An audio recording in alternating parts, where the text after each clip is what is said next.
Hello everyone, welcome to लॉबर्स और मैं हूं अनुभव गुप्ता। आज की वीडियो के अंदर यार मैं आपको बताने वाला हूं कि रिसेंटली पार्लियामेंट ने 3 लॉज एग्रीकल्चर से रिलेटेड पास करे थे, जिसकी वजह से ऑल ओवर इंडिया फार्मर्स बहुत ज़्यादा प्रोटेस्ट कर रहे हैं। आज उन 3 में से हम 2 लॉज डिस्कस करने वाले हैं और हम ये जानने की कोशिश करेंगे कि फार्मर्स प्रोटेस्ट क्यों कर रहे हैं। तो मैं बहुत ही ब्रीफ के अंदर आपको वो दोनों लॉज एक्सप्लेन करने वाला हूँ, तो वीडियो एंड तक ज़रूर देखिएगा। पसंद आइए तो यार लाइक ज़रूर करना। तो चलिए शुरू करते हैं।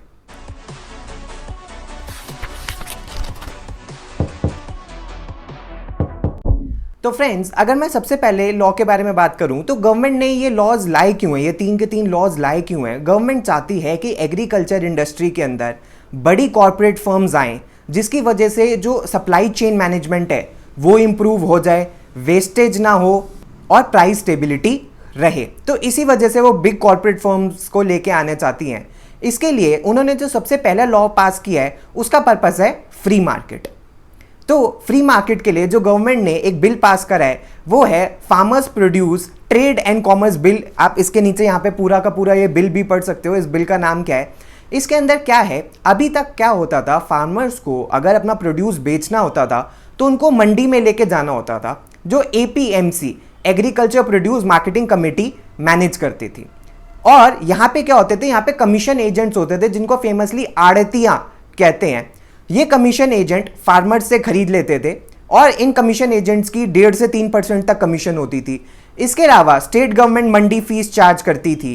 एंड मैं आपको बताऊं तो सिर्फ कुछ ही स्टेट्स ऐसी थी जिसके अंदर APMC नहीं थी। फॉर एग्जाम्पल बिहार, केरला, मणिपुर या union territories Lakshadweep, Andaman Nicobar, Daman and Diu, बाकी सब में APMCs थी। एंड इसके अंदर क्या होता था, जब ये कमीशन एजेंट्स फार्मर से प्रोड्यूस खरीद लेते थे उसके बाद FCI इनसे खरीद लेती थी और जो प्राइवेट प्लेयर्स हैं वो इन कमीशन एजेंट से प्रोड्यूस खरीद लेते थे मार्केट प्राइस पे, MSP पे नहीं। यानी कि कमीशन एजेंट्स फार्मर से सस्ता खरीदते थे एंड प्राइवेट प्लेयर्स को महंगा बेचते थे। अब इसकी वजह से फार्मर्स को क्या नुकसान हो रहा था, फार्मर्स को नुकसान सबसे पहला कि फार्मर्स कहीं और अपना प्रोडक्ट नहीं बेच सकते, उनको APMC में मंडी में ही बेचना पड़ता था। ये जो सारे के सारे कमीशन एजेंट्स हैं ये मिलके एक कार्टेल बना लेते थे, जिसकी वजह से प्राइस बढ़ने ही नहीं देते थे। फार्मर्स के पास कोई स्टोरेज की कैपेसिटी नहीं थी, इसकी वजह से उनको तुरंत इतना प्रोडक्ट बेचना पड़ता है। इसके अलावा जो और बड़ी प्रॉब्लम थी कि फार्मर्स को फोर्स किया जाता था वो MSP से कम बेचे, और जो ये मिडल मैन थे या जिनको कमीशन एजेंट्स कहते हैं, ये प्रोडक्ट को स्टोर कर लेते थे, जो प्राइस बढ़ता था तब बेच देते थे। तो इसकी वजह से जो MSP का बेनिफिट है वो फार्मर्स को नहीं मिलता था, वो कमीशन एजेंट्स को मिलता था। तो गवर्नमेंट ने जो न्यू बिल पास किया है इसकी वजह से फार्मर्स को क्या फायदा है, फार्मर्स अब फ्री हैं, पूरे इंडिया के अंदर वो कहीं भी अपना प्रोडक्ट बेच सकते हैं, यानी कि 1 कंट्री 1 मार्केट हो गया है। इसके अलावा उनको कोई कमीशन एजेंट को फीस नहीं देनी, उनको स्टेट गवर्नमेंट को कोई फीस नहीं देनी, ट्रांसपोर्टेशन कॉस्ट कोई नहीं है, और इसके अलावा कोई और भी उनके ऊपर फीस नहीं है। वो चाहें तो स्टोरेज रख के और कहीं भी बेच सकते हैं और उनको एक बेटर प्राइस मिल सकता है। लेकिन फ्रेंड्स, ये सब कुछ होने के बाद भी अलग अलग लोग प्रोटेस्ट क्यों कर रहे हैं, तो एक एक करके जानने की कोशिश करते हैं। सबसे पहले फार्मर्स क्यों प्रोटेस्ट कर रहे हैं। फार्मर्स इसलिए प्रोटेस्ट कर रहे हैं बिकॉज अगर मैं बात करूं पंजाब, हरियाणा और वेस्टर्न यूपी के फार्मर्स की, ये बहुत ज़्यादा MSP पे डिपेंडेंट है। तो इन सारे फार्मर्स को लग रहा है कि गवर्नमेंट अब MSP बंद कर देगी।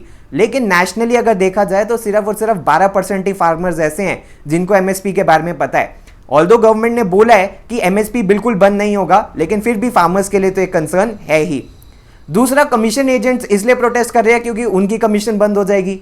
स्टेट गवर्नमेंट्स इसलिए प्रोटेस्ट कर रही है क्योंकि जो मंडी फीस आती थी वो बंद हो जाएगी। और पॉलिटिकल पार्टीज इसलिए प्रोटेस्ट कर रही है क्योंकि उनको लगता है कि यार फार्मर्स एक बहुत बड़ा वोट बैंक है, अगर इनको कंसोलिडेट कर लिया तो इलेक्शंस के अंदर बहुत ज्यादा बेनिफिट मिल सकता है।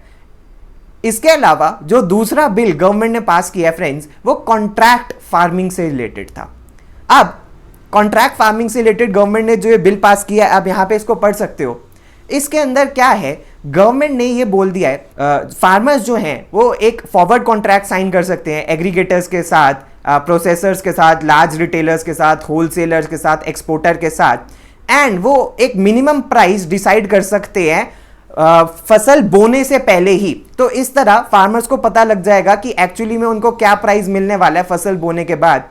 तो वो एक बेटर तरीके से प्लान कर सकेंगे कि उनको कौन से सीड्स यूज करने हैं, कौन से फर्टिलाइजर्स यूज करने हैं, इनपुट की कॉस्ट क्या क्या आएगी।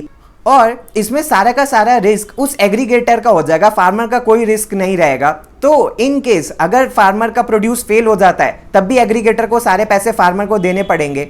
एंड जो अगर फार्मर का जो प्रोड्यूस है उसकी मार्केट वैल्यू ज़्यादा होती है कॉन्ट्रैक्ट प्राइस से, तो फार्मर को मार्केट वैल्यू मिलेगी, कॉन्ट्रैक्ट प्राइस वाला कम प्राइस नहीं मिलेगा। तो ये सब होने के बाद भी फार्मर्स क्यों प्रोटेस्ट कर रहे हैं? फार्मर्स प्रोटेस्ट कर रहे हैं, सबसे पहले उनको लग रहा है कि जो उनकी लैंड ओनरशिप है यानी कि मालिकाना हक है वो छीन लिया जाएगा और ये बड़ी बड़ी कंपनीज उनकी जो ज़मीन पे कब्जा कर लेंगी। दूसरा, उनको लग रहा है कि जो कंपनीज हैं वो प्राइस, बड़ी कंपनीज के पास एक बेटर एडवांटेज रहेगी प्राइस डिसाइड करने के लिए। एंड वो अगर मैटर कोर्ट के अंदर जाता है तो जो छोटा फार्मर है वो बड़ी कंपनी के अगेंस्ट नहीं लड़ सकता। एंड तीसरा, फार्मर्स को ये लगता है कि ये जो बड़ी कंपनीज हैं ये छोटे फार्मर्स के साथ डील नहीं करेगी, ये सिर्फ बड़े और बड़े फार्मर्स के साथ डील करेगी। लेकिन गवर्नमेंट ने इसको कैसे काउंटर करा है? गवर्नमेंट ने बोला है कि फार्मर्स की लैंड ओनरशिप किसी भी वे में थ्रेटन नहीं हो सकती। जो उनकी जमीन है वो उन्हीं की रहेगी, उस पर कोई भी कंपनी कब्जा नहीं कर सकती। इसके अलावा फार्मर्स के पास भी इक्वल राइट है कि वो प्राइस डिसाइड कर सकते हैं। इन केस अगर फार्मर्स बैकआउट करना चाहते हैं तो वो कभी भी कॉन्ट्रैक्ट से कर सकते हैं, लेकिन अगर कंपनी बैकआउट करना चाहती है तो उसको पेनल्टी भी देनी पड़ेगी और इंटरेस्ट भी देना पड़ेगा। इसके अलावा 10,000 FPOs, फार्मर्स प्रोड्यूस ऑर्गेनाइजेशंस जो है वो फार्मर्स को हेल्प करेगी इन कॉन्ट्रैक्ट्स के अंदर। एंड अगर इन कॉन्ट्रैक्ट्स के अंदर कोई डिस्प्यूट होता भी है तो कोर्ट जाना एक एक्सेप्शन होगा। प्रायोरिटी यही रहेगी कि जो डिस्प्यूट है वो लोकली सॉल्व हो जाए। तो फ्रेंड्स, ये थे जो 2 बिल्स जिसकी वजह से काफी वाइड स्प्रेड प्रोटेस्ट हो रहा है। मैं इस वीडियो के अंदर आपको ये नहीं बताऊंगा कि ये बिल्स अच्छे हैं या बुरे हैं। आप मुझे बताओ कि आप क्या सोचते हो कि इससे फार्मर्स का बेनिफिट होगा या नहीं होगा। लेकिन एनी हाउ मैं ये बताना चाहता हूं कि यार फार्मर्स इस देश के एक बैकबोन है। फार्मर्स उगा रहे हैं तो हम सब खा रहे हैं। अगर फार्मर्स के माइंड के अंदर कोई भी कंफ्यूजन है तो उसको गवर्नमेंट को क्लियर करना चाहिए। एंड अगर कोई भी ऐसे छोटा सा छोटा क्लॉज भी है जो फार्मर्स के लिए अगेंस्ट जाता है तो गवर्नमेंट को उसको चेंज कर देना चाहिए और फार्मर्स की हेल्प के लिए हमेशा खड़े रहना चाहिए। तो फ्रेंड्स, ये सब कुछ था आज की वीडियो के अंदर जिसमें मैंने आपको 2 इंपॉर्टेंट फार्म बिल समझाने की कोशिश करी है। वीडियो पसंद आई होता है लाइक जरूर कर देना। आप अपने सजेशंस बता सकते हो कि फार्म बिल अच्छे हैं या बुरे हैं नीचे कमेंट बॉक्स के अंदर। मैं आपसे नई वीडियो के अंदर अब मिलूंगा। So thanks a lot, all the best.